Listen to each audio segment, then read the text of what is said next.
Pamiarsa dan pasar pindah ke kota urban ini pakibeh alih fungsi lahan pertanian mejantan nenten side kaluputang. Nanging Pemkot dan pasar ngelintangin dinas pertanian mungkah setelah pemargi ring sejeroning nees pemargi kawan inucap. Sile tunggilnya nih antuk netebang. 100 hektar dados sawah abadi utawi sane kebaos lahan pertanian pangan berkelanjutan utawi LP 2B.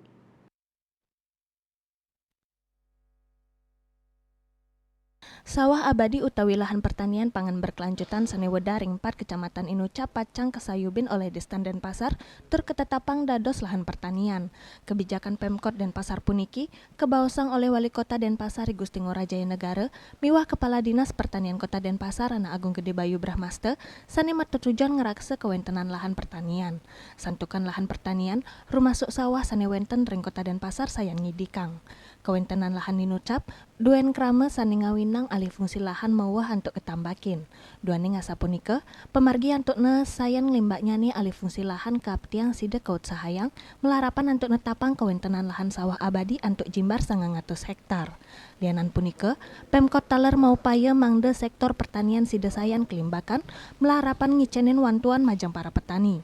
Baik ketandani Taler ngewadarang daging pengawruhan majang petani, ngeninin pengolahan tanah rumasuk ngewantu ngemit pH tanah mangde side produktif untuk ngewawahin kapur.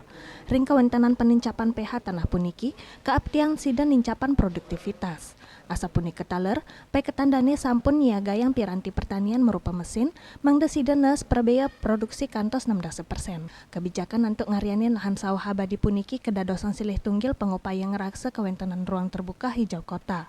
Punika mawinan, baik ketandani sumaken pisan mangde kewentenan sawah abadi nenten kawah sekadi tertujuannya dados ruang terbangun. Asmara Putra Bali Pos Nguningayang.